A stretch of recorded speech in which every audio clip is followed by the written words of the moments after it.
ஒரு ராஜா இருந்தார். நாடு பூராவும் நிறைய மரங்களை நட்டு வளர்க்கணுங்கிறது அவரோட ஆசை. தானே அதுக்கு முன்மாதிரியாக இருக்கணும்னு நினச்சார். அரண்மனையை சுற்றி மரங்களை நட்டு வளர்த்தார். இதை பார்த்துட்டு ஜனங்களும் அவங்கவுங்க வீட்டை சுற்றி மரக்கன்றுகளை நட்டு வளர்த்தாங்க. கொஞ்ச காலத்தில் ஊர் பூரா பசுமையாக மாறிச்சு. எல்லாருக்கும் சந்தோஷமாக இருந்தது. இது ஒரு பக்கம் இருக்கட்டும். இப்போ நான் சொல்ல போகிற கதை வேறு. அதாவது அந்த ராஜா ஒரு நாள் தன்னுடைய அரண்மனையை சுற்றி இருக்கிற விதவிதமான மரங்களை எல்லாம் போய் பார்த்தார். எப்படி இருக்கிறீங்க அப்படின்னு ஒவ்வொரு மரத்துக்கிட்டையும் விசாரித்தாராம். எந்த மரமும் சந்தோஷமாக இருக்கிறதா தெரியல. அதுக்கும் மனசில் ஒரு குறை. முதல்ல ஆலமரத்துக்கிட்ட போனார். அது சொல்லிச்சு, மண்ணா, நான் நல்லா பெருசாக வளர்ந்துருக்கிறேன், அடர்த்தியாக இருக்கிறேன், கிளையெல்லாம் 4 பக்கமும் நல்லா படர்ந்து தான் இருக்குது, இருந்தாலும் எந்த பிரயோஜனமும் இருக்கிறதா தெரியல எனக்கு. என்னுடைய பழம்லாம் ரொம்ப சின்னதாக இருக்குது, என் கண்ணுக்கு சரியாக புலப்பட மாட்டேங்குது. நான் இருக்கிற சைஸுக்கு என்னுடைய கிளையில் இருக்கிற பழம்லாம் எவ்வளவு பெருசாக இருக்கணும், அது இத்தினூண்டு இருக்கிறது எனக்கு பெரிய அவமானமாக இருக்குது. இப்படி இங்கே நின்றுக்கிட்டு இருக்கிறதே ரொம்ப கூச்சமாக இருக்குது. ஒரு நல்ல புயல் வந்ததுன்னா பேசாமல் சாஞ்சு விடலாமான்னு பார்க்குறேன் அப்படின்னு புலம்புது ஆலமரம். சரி இருக்கட்டும்னு நினச்சிக்கிட்டு ராஜா அடுத்தபடியாக ஒரு அத்தி மரத்துக்கிட்ட போனார். அதுவும் புலம்ப ஆரம்பிச்சுட்டுது. நான் கூட பெரிய மரம் தான், இல்லை இலையெல்லாம் அழகாக தான் இருக்குது, பழம் அழகாக இருக்குது, இருந்தாலும் உள்ள விஷயம் இல்லையே, அத்தி பழத்தை புட்டு பார்த்தா அத்தனையும் சொத்தை அப்படின்னு பழமொழியே உண்டாயிட்டுதே. இப்படி ஒரு கெட்ட பேரோடு நான் இருக்கணுமா அப்படின்னு புலம்புது அது. சரி இது இருக்கட்டும் அப்படின்னு சொல்லி அடுத்தபடியாக வேப்ப மரத்துக்கிட்ட போனார். அது தன்னுடைய வேதனையை வெளியிட்டது. எனக்கு எவ்வளவோ மருத்துவ குணங்கள்லாம் இருக்கிறதா சொல்லிக்கிறாங்க, இருந்தாலும் என்ன பிரயோஜனம், என்னுடைய பழத்தை மனிதர்கள் யாரும் விரும்பி சாப்பிட்றது இல்லையே அப்படின்னுது. ராஜா அடுத்தாப்புல இருந்து ஒரு பனை மரத்துக்கிட்ட போனார். நான் நல்லா உயரமாக தான் வளர்ந்துருக்கிறேன், மற்ற மரங்கள்லாம் என்னை அண்ணாந்து தான் பார்க்கணும், இருந்தாலும் என்கிட்ட நிழலுக்காக யாரும் ஒதுங்கிறது இல்லையே அப்படின்னுது. என்ன இது எல்லா மரமும் இப்படி திருப்தி இல்லாமல் இருந்துக்கிட்டு இருக்குதே அப்படின்னு நினச்சிக்கிட்டே ராஜா அடுத்தபடியாக அங்கே இருந்த ஒரு பைன் மரத்துக்கிட்ட போனார். அழகாக உயரமாக பசுமையாக தான் இருந்தது, ஆனால் பழமோ பூவோ கிடையாது. அதை நினச்சி அது வருத்தப்பட்டுக்கிட்டு இருக்குது. ஓக் மரம் அது ஒன்று நின்றுட்டு இருந்தது. அது என்ன சொல்லிச்சுன்னா, இலையுதிர் காலத்தில் என் மேலே இருக்கிற எல்லா இலைகளும் உதிர்ந்து போடுது, முடி கொட்டின மனிதர்கள் மாதிரி மொட்டையாக நான் நிற்க வேண்டியிருக்குது, என்ன வாழ்க்கை இது அப்படின்னு சொல்லி அழுத்துக்கிட்டது. சரி புளிய மரம் என்ன சொல்லுது பார்ப்போம்னு அதுக்கிட்ட போனால், என்னுடைய நிழலில் யாருமே தங்க மாட்டாங்க, உடம்புக்கு சூடுன்னு ஒதுங்கி போயிடுவாங்க, அடிமரத்தை பார்த்திங்கன்னா பட்டையெல்லாம் உறிஞ்சி பார்க்குறதுக்கே கேவலமாக இருப்பேன் அப்படின்னுது அது. முருங்கை மரம் என்ன சொல்லிச்சு தெரியுமா, என்னுடைய இலை காயெல்லாம் சாப்பிட்றவங்களுக்கு சத்து கொடுக்கறது வாசவந்தான், ஆனால் என் உடம்புல சத்தே கிடையாது, கொஞ்சம் வேகமாக காற்று அடிச்சதுன்னா முறிஞ்சி விழுந்துடுறேன், என்ன வாழ்க்கை இது அப்படின்னு சொல்லி அது வருத்தப்பட்டது. ராஜா யோசனை பண்ணார். என்ன இது மரங்கள் பூமியின் வரங்கள்னு சொல்கிறோம், மழை பெய்யறதுக்கு அதுதான் காரணம், பூமி செழிப்பாக இருக்கிறதுக்கும் அதுதான் காரணம், வீடு கட்டுறதுக்கு மரம், நாற்காலி செய்ய உபயோகப்படுத்துறதுக்கும் அதுதான் உபயோகப்படுது, மனுஷனுக்கு வேண்டிய ஆகாரங்களையும் கொடுக்குது, இப்படிலாம் இருந்தும் எல்லா மரமும் நிம்மதி இல்லாமல் இருந்துக்கிட்டு இருக்குதே அப்படின்னு நினச்சார். அப்போது அங்கே இருந்த ஒரு மகிழ மரம் அவர் கண்ணில் பட்டுது. அந்த மரம் மட்டும் கொஞ்சம் நிம்மதியாக மகிழ்ச்சியாக இருக்கிறது மாதிரி தெரிஞ்சுது. உடனே ராஜா அதுக்கிட்ட போனார். உனக்கு மனசில் எதுவும் குறை இல்லையான்னு கேட்டார். இல்லை, நான் சந்தோஷமாக தான் இருக்கேன்னு அந்த மகிழ மரம். அப்படியான்னு ஆச்சரியமாக கேட்டார் ராஜா. ஆமாம் மன்னா, இந்த இடத்துல நீங்கள் ஒரு முருங்கை மரத்தையோ வேப்ப மரத்தையோ கூட நட்டிருக்கலாம், ஆனால் இந்த இடத்துல நடுறதுக்கு என்ன தேர்ந்தெடுத்துருக்குறீங்க, அதுவே எனக்கு பெருமை, அதுவே எனக்கு திருப்தி அப்படின்னு தான் மகிழ மரம். மகிழ மரம் சாதாரணமாக தான் இருக்கும், இளம் மஞ்சள் நிறத்தில் பூக்கள், அது காய்ந்தும் மனம் வீசும். மகிழ மரம் மாதிரி மன திருப்தியோடு வாழறதுக்கு நாம் கற்றுக்கணுமா. நாம் இந்த உலகத்தில் ஒரு நாயாவோ நரியாவோ கூட பிறந்திருக்கலாம், மனுஷனாக பிறந்திருக்கிறோம், அதுவே பெருமை தானே. இந்த நிறைவு தான் மகிழ்ச்சியின் ரகசியம். ஒரு பையன் அப்பா கிட்ட போய், அப்பா நீங்கள் இந்த உலகத்தில் ஒரு மனுஷனாக பிறந்தது என்னோட அதிர்ஷ்டம் நானா. ஏண்டா அப்படி சொல்கிறேன்னு இருக்கார் அப்பா. நீங்கள் ஒரு கரடியாக பிறந்திருந்தா இந்நேரம் நானும் ஒரு கரடி குட்டியாக தானே இருந்திருப்பேன் அப்படின்னு நானா பையன். இந்த உலகத்தில் நாம் நல்லபடியாக இருக்கணும்னா அதுக்கு முக்கியமாக தேவைப்படுறது 2. ஒன்று செல்வம், இன்னொன்று அறிவு. சரி, இது 2ல் சிறந்தது எது அப்படின்னு ஒரு கேள்வி கேட்டால் என்ன பதில் சொல்கிறது? இதே கேள்வியை ஹஸ்ரத் அலி அவர்கள்கிட்ட கேட்டாங்களாம். அவர் ஒரு பெரிய அறிஞர்.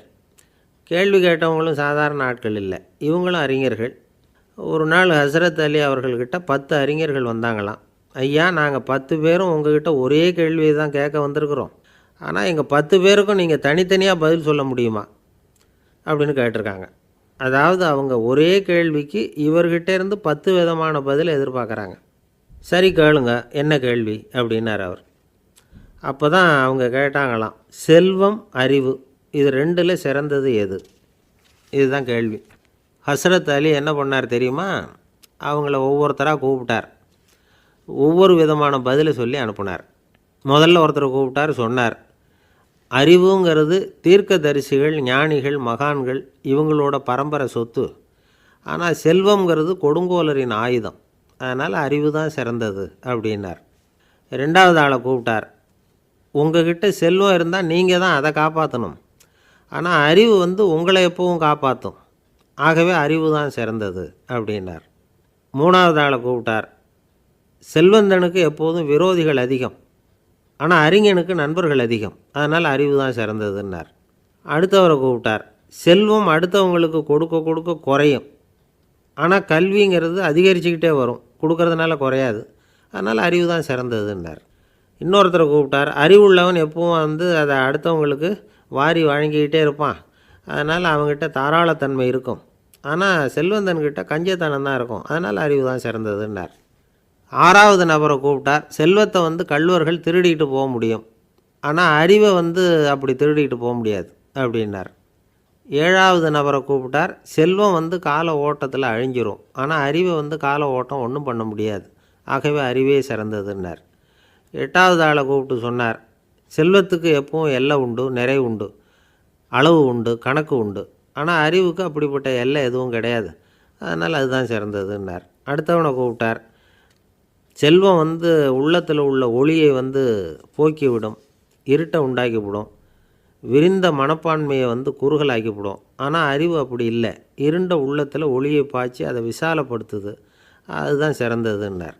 கடைசியாக 10வது நபரை கூப்பிட்டார். செல்வம் மனசில் செருக்கை உண்டாக்குது, ஆணவத்தை ஏற்படுத்துது. அதனால் நானே கடவுள்னு நினைக்கிற அளவுக்கு மனுஷனை தாழ்த்தி விடுது. ஆனால் அறிவு பணிவையும் பண்பாட்டையும் வளர்க்குது. அதனால் அறிவு தான் சிறந்ததுன்னார். ஆக இப்படி 10 பேருக்கும் 10 விதமாக பதில் சொன்னது மூலமாக ஹஸ்ரத் அலி அவர்கள் அறிவு தான் செல்வத்தை விட சிறந்தது அப்படிங்கிறதுக்கு 10 காரணங்களை சுட்டி காட்டியிருக்கார். அந்த அறிஞர் 10 பேர் கேட்ட ஒரே கேள்விக்கு 10 பதில் சொன்னார்.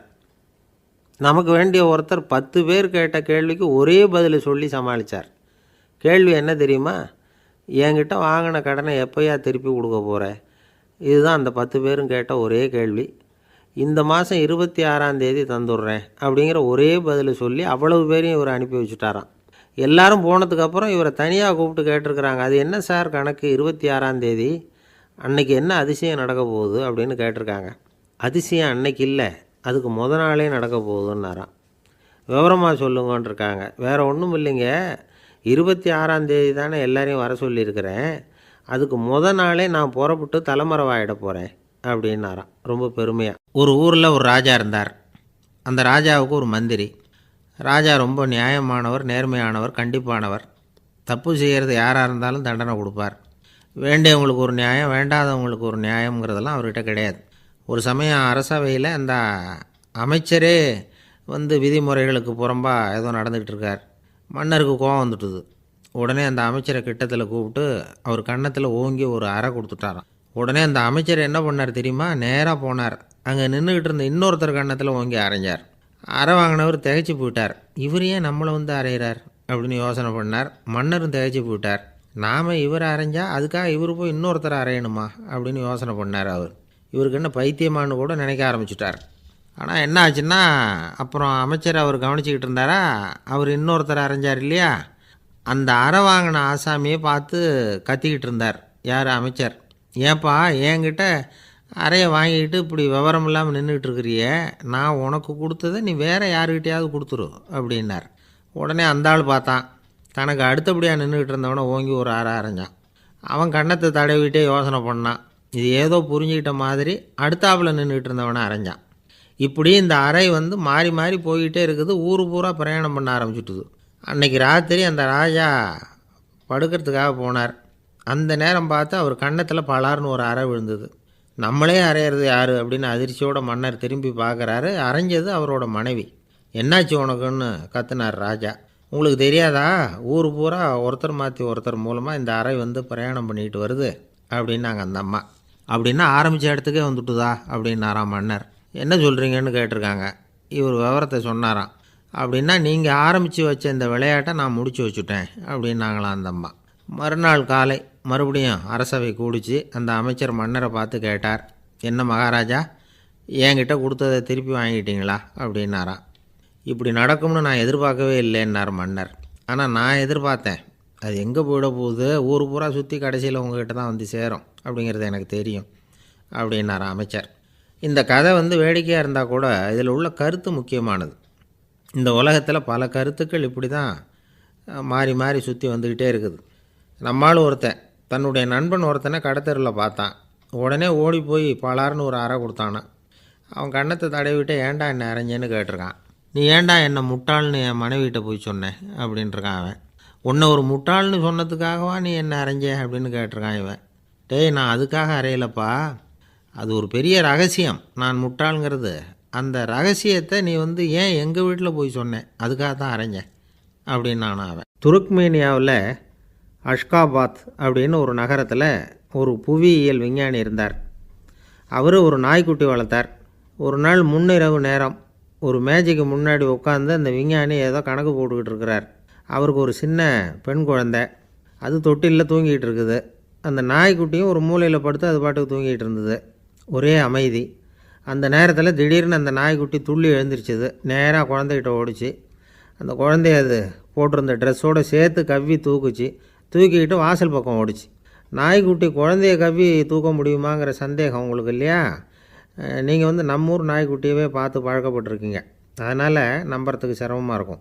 அந்த ஊர்லெலாம் அது வந்து ரொம்ப ஸ்ட்ராங்காக இருக்கும், ஒரு ஏதோ கண்ணுக்குட்டி மாதிரி இருக்கும்.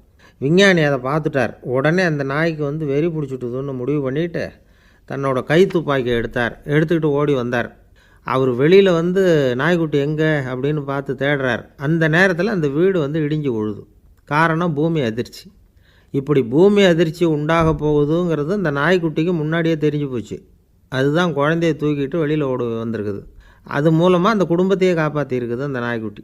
இந்த சம்பவம் நடக்கிறதுக்கு 3 நாளைக்கு முன்னாடியே சில பிராணிகளுக்கு இப்படி நடக்க போகுதுங்கிறது தெரிஞ்சிருக்குதான். ஆமாம், அந்த நகரத்தில் 3 நாளைக்கு முன்னாடியே பாம்பு, பல்லி இதெல்லாம் அது தங்கியிருந்த வலையை விட்டு வெளியில் ஓடி வந்துட்டுது. அதே மாதிரி அங்கே இருந்த புறாவெல்லாம் பறந்து போயிடுச்சான். இதே மாதிரி யுகோஸ்லோவியாவில் கூட ஒரு நகரம், அங்கே ஒரு நாள் ராத்திரி ஒரு மிருக காட்சி சாலையில் திடீர்னு ஒரு பெரிய கலவரம், கூச்சல், குழப்பம். அங்கே இருந்த கழுதை, புலி, யானை, பறவை எல்லாம் கண்ணாபின்னான்னு கத்த ஆரம்பிச்சுட்டுது. நீர் யானை அதுக்குன்னு போடப்பட்டிருந்த தடுப்பையே தாண்டி குதித்து வெளியில் வந்துட்டு தான். மறுநாள் தான் எல்லாருக்கும் விஷயம் புரிஞ்சுது. அடுத்த நாள் காலையில் அங்கே பூமி அதிர்ச்சி உண்டாயிட்டுது. இப்போ பாருங்கள், அதாவது மனுஷனை போய் தீர்க்க தரிசி அது இதுன்னு சொல்லிகிட்டு இருக்கிறோம். இவனை விட அது பரவாயில்லைன்னு தோணுது. அதாவது மிருகங்கள் ஒன்று நடக்க போகுதுங்கிறத முன்னாடியே புரிஞ்சுக்குதே. சரி, இதெல்லாம் எப்படி அது முன்கூட்டி புரிஞ்சுக்குது? அதுதான் படைப்பு ரகசியம். அதை கண்டுபிடிக்கிறதுக்கு தான் மனுஷன் வந்து ஆராய்ச்சி பண்ணிகிட்டு இருக்கிறான். விஞ்ஞானிகளோட ஆராய்ச்சியெல்லாம் ஒரு பக்கம் இருக்கட்டும், வீட்டுக்குள்ளேயே சில ஆராய்ச்சி பண்ணி பாருங்களேன். இப்போ சில யோசனை சொல்லி அதை சோதனை பண்ணி பாருங்க அப்படின்னு ஒருத்தர் சொன்னாராம். அதாவது இப்போ மழை வருமா வராதா அப்படின்னு தெரிஞ்சுக்கணுமா, உடனே ஒரு பூனைக்குட்டி பின்னாடியே மெதுவாக போய் அது என்ன செய்யுதுன்னு கவனித்து பார்க்கணும். பூனைக்குட்டி தன்னோட பாதத்தினால சுகத்தில் வந்து அப்படி கீறிக்கிட்டு இருக்கும். அப்படி கீறினா கண்டிப்பாக மழை வரும். சில சமயம் பூனைக்குட்டி அப்படியே மல்லாந்து படுத்துக்கிட்டு பாதத்தை உயர தூக்கும், அப்படியும் இப்படியும் புரளும். இப்படி செஞ்சதுன்னா அன்னைக்கும் மழை இருக்காது. அதனால் முன்னாடி இருந்தது மழை வர்றதுக்கு அறிகுறி, இது மழை இல்லைங்கிறதுக்கு அறிகுறி. பறவைகள், பிராணிகள் இதுகளோட நடவடிக்கைகளை பார்த்துட்டு அதையெல்லாம் அடிப்படையாக வச்சு தான் காலநிலையை கண்டுபிடிக்கிற கருவிகளை கண்டுபிடிச்சிருக்கிறாங்க. வாத்து இருக்குல்ல, சில சமயம் தன்னோட அழகை தன்னோட இறகுகளில் அப்படியே புதைச்சிக்கும். அப்படி செஞ்சால் குளிர்காலம் வரப்போகுதுன்னு அர்த்தம். பருவநிலை குளிராக மாறப்போகுதுங்கிறதுக்கு இதுதான் அறிகுறி. சிட்டுக்குருவி இருக்குதுல்ல, அதெல்லாம் புழுதியில் உழுந்து புரளும், சிறகுகளை வந்து படபடன்னு அடிச்சுக்கும். அப்படி செஞ்சால் மழை வரப்போகுதுன்னு அர்த்தம். ஒன்று மட்டும் நாம் நல்லா தெரிஞ்சுக்கணும், இயற்கையின் சீற்றம்னு சொல்கிறோம் இல்லையா, இயற்கை ஏன் நம்ம மேலே கோவப்படுது? இயற்கையை நாம் அனுசரித்து போகிறதில்ல, அதனால் கோவப்படுது. காடுகளை அழிக்கப்படாது, விலங்குகளை கொல்லக்கூடாது, இயற்கை ஏற்படுத்தி வச்சுருக்கிற சமநிலையை கெடுக்கக்கூடாது. அதை புரிஞ்சுக்கிட்டு வாழ்ந்தோம்னா பூமியும் நடுங்காது, நாமளும் நடுங்க வேண்டிய அவசியம் இருக்காது. ஒருத்தர் இருந்தார், சாராய கடைக்கு போனாராம், நிறைய சாப்பிட்டார். அப்புறம் சொன்னார், இது ரொம்ப அற்புதமான சரக்கு போல் இருக்குது. உள்ளே போன உடனே இந்த பூமியே நடுங்கிறது மாதிரி இருக்குது எனக்கு அப்படின்னாராம். இதுக்கு கடைக்காரர் சொல்லியிருக்கார், நீங்கள் சாப்பிட்டது வெறும் பச்சை தண்ணி தாங்க, இப்போ ஏற்பட்டிருக்கிறது நிஜம் பூமி அதிர்ச்சி அப்படின்னாராம். ஒரு ஊரில் ஒரு ராஜா இருந்தார். அவர் ஒரு பூனை வளர்த்தார். ரொம்ப செல்லமாக அவர் அந்த பூனையை வளர்த்தார். அவர் என்ன பண்ணுவார் தெரியுமா? இரவு நேரத்தில் அந்த பூனையோட தலையில் ஒரு விளக்க வச்சுருவார். அந்த பூனை ரொம்ப ஜாக்கிரதையாக அந்த விளக்கு கீழே விழுந்துடாமல் பார்த்துக்கும். தலையை ஆட்டாமல் ரொம்ப நிதானமாக ராஜா பின்னாடி நடந்து போய்கிட்டே இருக்கும். அந்த விளக்கு வெளிச்சத்தில் எல்லா வேலைகளையும் செஞ்சுருவார். கையில் ஒரு விளக்கை தனியாக எடுத்துகிட்டு போக வேண்டிய அவசியமே இல்லை. விளக்கை தூக்கிட்டு போகிற வேலையை அந்த பூனை பார்த்துக்கும். அதனால் ராஜாவுக்கு அந்த பூனை மேலே ரொம்ப பிரியம். மந்திரிகளையெல்லாம் கூப்பிட்டு அவங்கக்கிட்ட சொல்லுவார், பார்த்தீங்களா இந்த பூனை எவ்வளவு விசுவாசமாக நடக்குது, என் பேரில் எவ்வளவு மரியாதை பார்த்தீங்களா அதுக்கு அப்படிம்பார். இதை கேட்டுவிட்டு அங்கேருந்து அமைச்சர்களில் ஒருத்தர் சொன்னார், மன்னா நீங்கள் சொல்கிறது சரிதான், இருந்தாலும் இந்த பூனையோட விசுவாசத்தை நாம் கொஞ்சம் சோதித்து பார்க்க வேண்டியிருக்கு அப்படின்னாராம். சரி, உங்கள் ஆசையை ஏன் கெடுக்கணும், நல்லா சோதித்து பாருங்கள் அப்படின்னு சொல்லிவிட்டார் ராஜா. உடனே அந்த அமைச்சர் என்ன பண்ணார் தெரியுமா? எங்கேயோ புறப்பட்டு போனார். ஒரு 5-6 எலிகளை பிடிச்சிக்கிட்டு வந்தார். அரண்மனையில் ராஜா ஏதோ வேலை பார்த்துக்கிட்டு இருக்கிறாரு. பக்கத்தில் அந்த பூனை ரொம்ப பணிவாக நின்றுக்கிட்டு இருக்குது. அது தலையில் விளக்கு எரிஞ்சிக்கிட்டு இருக்கு. அமைச்சர் தான் பிடிச்சிக்கிட்டு வந்த எலிகளை அந்த பூனை பார்வையில் படுறது மாதிரி எதிரில் விட்டார். அந்த எலிகள்லாம் அங்கேயும் இங்கேயும் ஓட ஆரம்பிச்சிது. அதை பார்த்தது பூனை, அவ்வளவுதான். தலையில் இருக்கிற விளக்கை பற்றியும் கவலைப்படலை, ராஜாவை பற்றியும் கவலைப்படலை. ஒரே பாய்ச்சலாக பாஞ்சு எலிகளை துரத்த ஆரம்பிச்சுட்டுது. தலையில் இருந்த விளக்கு எங்கேயோ போய் விழுந்தது, அணைஞ்சு போச்சு. இருட்டில் ராஜா தடுமாற ஆரம்பிச்சுட்டார். இந்த சமயத்தில் அந்த அமைச்சர் மறுபடியும் விளக்கை ஏற்றினார். வெளிச்சம் வந்தது. அதுக்கப்புறம் அந்த அமைச்சர் பேசினார், அரசே, பூனையோட விசுவாசத்தை பார்த்தீங்களா? எலி அது கண்ணில் படுற வரைக்கும் தான் விசுவாசமாக இருந்தது. அது மாதிரி எலியை பார்த்ததும் எல்லாத்தையும் விட்டுட்டு அதை துரத்த ஆரம்பிச்சுட்டு பார்த்தீங்களா? தான் அந்த பூனையை பற்றி நினச்சது தப்புங்கிறது அதுக்கப்புறம் தான் அந்த ராஜாவுக்கு புரிஞ்சுதான். சரி, இப்போ எதுக்கு இந்த கதையெல்லாம் அப்படிங்கிறீங்களா? இந்த பூனை மாதிரி தான் நம்ம மனசும். மனசை எவ்வளவு தான் பயிற்சி கொடுத்து பக்குவமாக வச்சுருந்தாலும் பார்க்குறதுக்கு பரமசாது மாதிரி தான் இருக்கும். பார்க்க வேண்டியதை பார்த்துட்டுதுன்னா பாஞ்சிரும். இந்த பூனை மாதிரி புலன் இன்ப பொருள்கள் கிட்டாத வரைக்கும் மனம் அடங்கி இருக்கிறது மாதிரி தான் தெரியும். கொஞ்சம் வாய்ப்பு கிடைச்சாலும் அது குதிக்க ஆரம்பிச்சிரும், தப்பு பண்ண ஆரம்பிச்சிரும். பெரிய பெரிய முனிவர்கள் வாழ்க்கையில் நடந்த வீழ்ச்சி இதை தான் நிரூபிக்குது. புலன்களின் ஆற்றல் அதிகம். அதனால் மனக்கட்டுப்பாடு பயிற்சிகளில் ரொம்ப எச்சரிக்கையாக இருக்கணுங்கிறார் சுவாமி சிவானந்தர். மது பழக்கத்தையே விட்டுவிட்டேன்னு உறுதியாக இருப்பான். கடை கண்ணில் பட்டுவிட்டுதுன்னா கால் அவனை கேட்காமலே இழுத்துக்கிட்டு உள்ளே போயிடும். இதுதான் மனசுங்கிறது. அதுதான் அந்த ராஜா வளர்த்த பூனை. நம்மால் ஒருத்தன் அந்த ராஜா பூனை தலையில் விளக்க வச்சது மாதிரி இவன் தன்னுடைய தலையிலேயே ஒரு விளக்கை ஏற்றி வச்சுக்கிட்டு என்னத்தையோ தேட ஆரம்பித்தான். தேடிக்கிட்டு இருக்கிறான். தலையை ஆட்டாமல் நிதானமாக நடந்து ரொம்ப நேரமாக தேடிகிட்டு இருக்கிறான். அந்த சமயம் அங்கே வந்த ஒருத்தர், என்னத்தை தேடுறீங்கன்னு கேட்டார். அதுதான் மறந்து போச்சு அப்படின்னு இழுத்தான். சரி, கொஞ்சம் இப்படி உட்காருங்க, ஞாபகம் வந்ததும் தேட ஆரம்பிக்கலாம் அப்படின்னார் அவர். இவன் கொஞ்ச நேரம் உட்காந்து யோசித்தான். அப்புறம் திடீர்னு எழுந்திரிச்சான். ஞாபகம் வந்துட்டுதுன்னா. என்னன்னு கேட்டார். எங்கள் வீட்டில் இருந்த விளக்கை எங்கே வச்சேன்னு தெரியல, அதை தான் தேடிக்கிட்டு இருக்கிறேன், ஏற்றி வைக்கலாம்னு பார்க்குறேன் அப்படின்னா. பக்தின்னு சொல்கிறோம் இல்லையா, அது 3 வகைப்படும் அப்படிங்கிறார் ஒரு பெரியவர். அது என்ன 3 வகைன்னா, தெய்வ பக்தி, அடியார்கள் பக்தி, குரு பக்தி. அடியார் பக்தியை விட தெய்வ பக்தியை விட குரு பக்தி தான் ரொம்பவும் சிறந்ததுங்கிறார் அவர். தெய்வத்துக்கிட்ட செஞ்ச பாவம் குருநாதர்கிட்ட தீர்ந்துருமா. குருநாதர்கிட்ட செஞ்ச பாவம் தெய்வத்துக்கிட்ட போனாலும் தீராதான். இப்படி பெரியவங்களாம் சொல்லி வச்சுருக்கிறாங்க. ஒரு காடு, அங்கே அயோத தௌமியர் அப்படின்னு ஒரு தபோதனர். அவர் பல மாணவர்களை ஒன்றா சேர்த்து ஒரு குருகுலம் நடத்திக்கிட்டு இருக்கிறார். பல தரப்பட்டவங்க, பல திறப்பட்டவங்க மாணவர்கள் அதில் சேர்ந்து படிச்சுக்கிட்டு இருக்கிறாங்க. பாஞ்சால ராஜகுமாரன் ஒருத்தனும் அந்த குருகுலத்தில் சேர்ந்து படிச்சுக்கிட்டு இருக்கிறான். அவன் பேர் ஆருணி. பெரிய இடத்து புள்ள, இருந்தாலும் படுப்பில் ரொம்ப கெட்டிக்காரனாக இருந்தான். அவன் தான் அங்கே முதல் மாணவன். ஒரு நாள் குருநாதர் அந்த அரசகுமாரனை கூப்பிட்டார். நம்ம குருகுலத்துக்கு சொந்தமான வயலில் தண்ணீர் பெருகி வெள்ளம் பயிரை அழிக்குதான், அதனால் நீ போய் மடையை அடைச்சிட்டு வந்துரு அப்படின்னார். அந்த அரசகுமாரன் உடனே புறப்பட்டான். குருநாதர் சொல்லிட்டார்ல, உடனே புறப்பட்டான். நான் பெரிய இடத்து பிள்ளையாச்சே, ராஜகுமாரனாச்சே, ரொம்ப செல்வாக்கூட வளர்ந்தவனாச்சே, நான் போய் வயலில் இறங்கி வேலை செய்கிறதா அப்படின்னுலாம் அவன் நினைக்கல. குருநாதர் கட்டளையை நிறைவேற்ற வேண்டியது நம்ம கடமை அப்படின்னு நினச்சான்.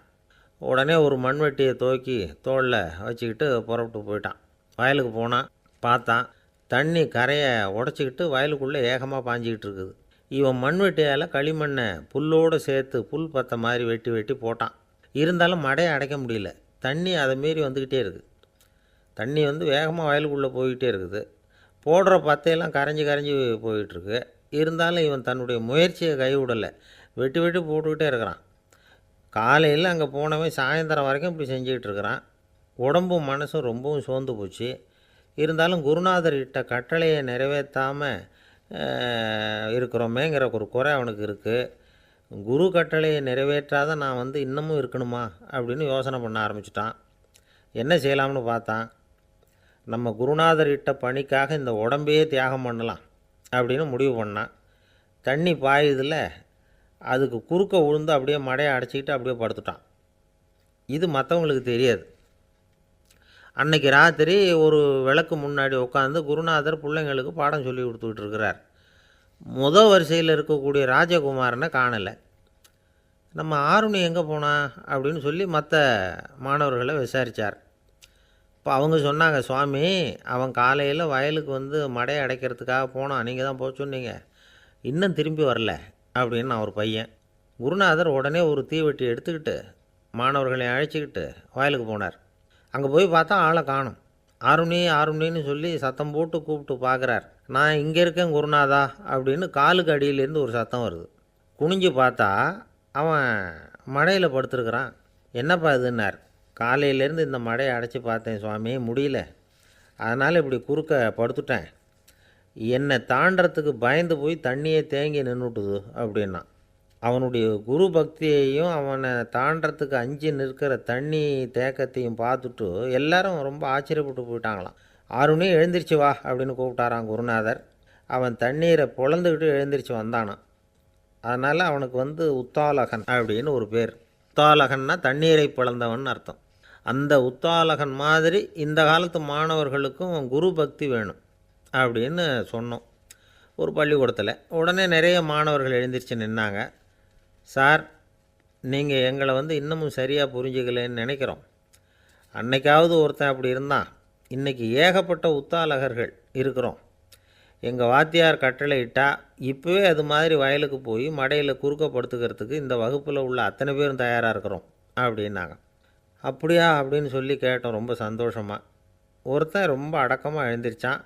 அப்புறம் சொன்னான், ஆமாம் சார், வகுப்பில் இவர் நடத்துகிற பாடத்தை கேட்டுக்கிட்டு இருக்கிறத விட பேசாமல் போய் மடையில் படுத்துடுறது ஒன்றும் கஷ்டமான காரியமாக இருக்காது, அதனால தான் எல்லோரும் அங்கே போகிறேன்னு சொல்கிறோம் அப்படிங்கிறான். ஒரு விவசாயி விதைக்கிறதுக்காக வயல்வெளி பக்கம் போகிறார். விதைகளை அள்ளி வீசினார். அப்போ என்ன ஆச்சுன்னா, சில விதைகள் பாதை ஓரத்தில் விழுந்தது. சில விதைகள் முள் செடிகள் மண்டி இருந்த புதருக்கு இடையில் விழுந்தது. சில விதைகள் நல்ல நிலத்தில் விழுந்தது. பாதை ஓரத்தில் விழுந்த விதை என்ன ஆச்சுன்னா, அதெல்லாம் பறவைகள் கண்ணில் போட்டுவிட்டுது. உடனே உட்காந்து கொத்தி தின்னுட்டு போட்டுது. அதிகமாக மண் இல்லாத பாறை பகுதியில் விழுந்த விதையெல்லாம் லேசாக வேர் விட்டு முளைக்க ஆரம்பிச்சிது. அதுக்கப்புறம் வேர் கீழேயும் ஆழமாக போக முடியல, மேலேயும் சூரிய வெப்பம் அதிகம் தாங்க முடியல, எல்லாம் காஞ்சி கருகி போட்டுது. புதர் பகுதியில் சில விதைகள் விழுந்தது இல்லையா, முள் செடிகள் காடாக மண்டி போயிருந்தது. அதனால் முளைச்சி வர்ற செடிக்கு நெருக்கடி அதிகமாக போட்டுது, சரியாக வளர முடியல, விளைச்சலும் சரியாக இல்லை. நல்ல நிலத்தில் விழுந்த விதைகள் மட்டும் நல்லா முளைச்சிது, நல்லா வளர்ந்தது, விளைச்சலும் பிரமாதமாக இருந்தது. இந்த கதையை சொல்லிவிட்டு கேட்க செவியுள்ளோர் கேட்கட்டும் அப்படிங்கிறார் இயேசு பெருமான். ஆமாம், இயேசு கடலில் நின்ற படகு ஒன்றில் உட்காந்துருக்கிறார். கடற்கரையில் ஏராளமான மக்கள் உட்காந்துருக்கிறாங்க. அந்த சமயத்தில் தான் இயேசு ஓமைகள் மூலமாக மக்களுக்கு பல உண்மைகளை சொல்லிகிட்டு இருக்கிறார். மக்கள் அந்த கதையை கேட்டுட்டு ஒன்றும் புரியாமல் முழிக்கிறாங்க. அதை கவனித்த இயேசு அந்த ஓமையை விளக்க ஆரம்பித்தார். இதில் அந்த விதைக்கிறவர் தான் இறைவன். அவருடைய வார்த்தைகளை விதைக்கிறார். அந்த வார்த்தைகளை கேட்கிற மக்கள் அந்த விழுந்த விதைகள் மாதிரி 4 வகையானவர்கள். சில பேர் பாதை ஓரத்தில் விழுந்த விதைகள் மாதிரி இறைவன் வார்த்தைகளை அவங்க கேட்குறாங்க, ஆனால் தீய எண்ணங்கள் செய்கைகள் மூலமாக விதைக்கப்பட்ட வார்த்தைகள் அழிஞ்சு போடுது. இறைவன் வார்த்தைகளை கேட்ட உடனே மகிழ்ந்து போய் உடனே சில பேர் அதை ஏற்றுக்கிறாங்க. இவங்கெல்லாம் அந்த பாறை பகுதியில் விழுந்த விதைகள் மாதிரி. அதனால் இவங்கெல்லாம் வேறு இல்லாதவங்க. கொஞ்ச காலத்துக்கு இறை வார்த்தைகளுக்கு கீழ்ப்படிந்து நடப்பாங்க. அதனால் ஏதாவது இடைஞ்சல் ஏற்பட்டால் உடனே தடுமாறுவாங்க. தங்கள்கிட்ட இருக்கிற நல்ல பண்புகளை விட்டுட்டு பாவ வழிகளுக்கு போயிடுவாங்க. முள் செடிகளுக்கு இடையில் விழுந்த விதைகள் மாதிரி உள்ளவங்க யாருன்னா, இவங்களுக்கு உலக கவலை உண்டு, செல்வத்தின் மீது மயக்கம் உடையவர்கள். உலக ஆசைகள் இவங்களுக்குள்ளே பூந்துடுறதுனால அங்கே இருக்கிற நல்ல பண்புகள் மறைஞ்சு போயிடுது. அதனால் அவங்களும் உபயோகம் இல்லாதவங்களாக ஆயிடுறாங்க. நல்ல மனிதர்கள் நல்ல நிலத்தில் விழுந்த விதைகளுக்கு ஒப்பானவர்கள். இவங்க இறை வார்த்தையை கேட்குறாங்க, அதை ஏற்றுக்கிறாங்க, அவங்களும் நல்லபடியாக வாழுறாங்க, அடுத்தவங்களுக்கும் உபயோகமாக இருப்பாங்க. இதுதான் இயேசு சொன்ன விளக்கம். நல்ல வார்த்தைகளை கேளுங்கள், நல்ல வார்த்தைகளை ஏற்றுக்கொள்ளுங்கள், அடுத்தவங்களுக்கு உபயோகமாக இருங்க. இதுதான் பெரியவங்கள்லாம் நமக்கு சொல்லுகிற உபதேசம்.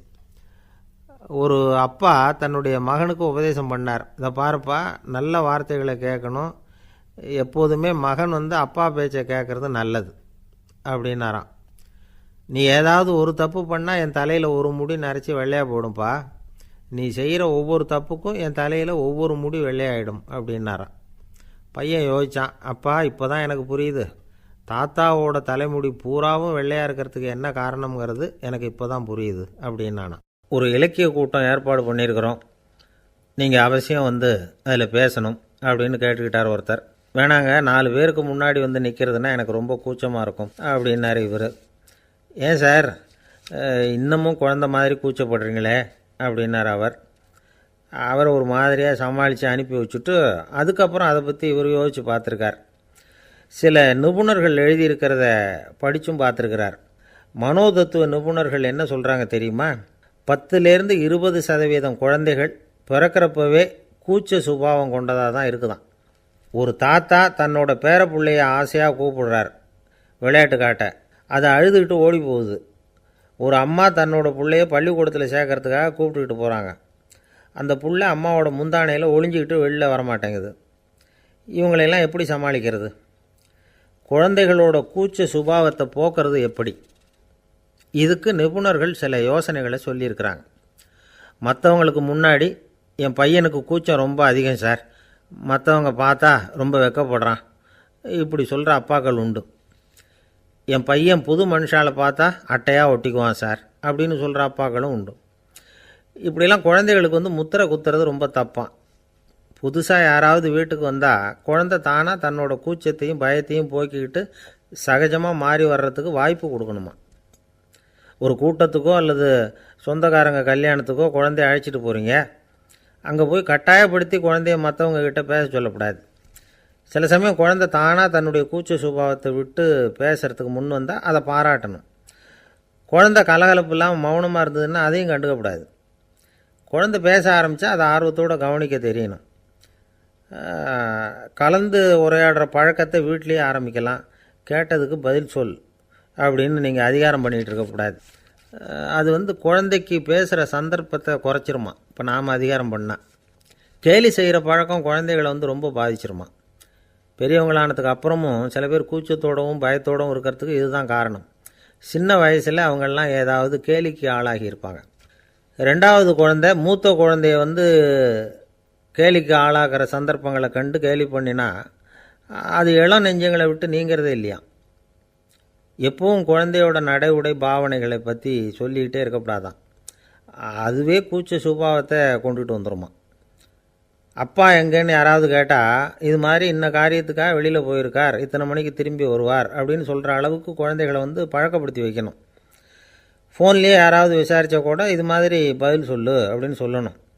சின்ன சின்ன மீட்டிங்கில் 4 வார்த்தை பேச தயார் பண்ணலாம். ஒரு கடையிலையோ அல்லது ஹோட்டல்லையோ ஏதாவது விவரம் கேட்கணும்னா உங்கள் குழந்தைய தைரியமாக அனுப்புங்க. குழந்தைகள் பணிவாகவும் பொறுமையாகவும் விவரம் கேட்குறப்போ கூச்ச சுபாவம் தானாக போயிடும். சின்ன வயசுலேயே இப்படிலாம் பழக்கப்படுத்தினா தான் வருங்காலத்தில் தைரியமாக இந்த சமுதாயத்தில் வாழ முடியும். இல்லைன்னா 60 வயசுலேயும் அடுப்பங்கரையை விட்டு வெளில வர்றதுக்கு கூச்சப்பட்டுக்கிட்டு தான் இருக்க வேண்டியிருக்கும். இந்த காலத்து பிள்ளைங்க எவ்வளவோ பரவாயில்ல, எதுக்கும் தயங்குறதில்ல, கூச்சப்படுறதில்ல. ஒரு அம்மா அடுப்பங்கரையிலேருந்து சத்தம் போட்டாங்க. டேய் ராமு, தயவு பண்ணி அந்த டிவியை நிறுத்துறா. அந்த பெண்ணோட குரல் மகா மோசம். அடுப்பங்கரையில் இருக்கிற என்னாலேயே அதை சகிச்சிக்க முடியல அப்படின்னாங்களாம். உடனே பையன் கொஞ்சம் கூட தயங்காமல் பதில் சொல்கிறான். அம்மா, இந்த குரல் டிவியிலேருந்து வரல, எதிர்த்த விட்டு மாமி தான் இங்கே வந்திருக்கு.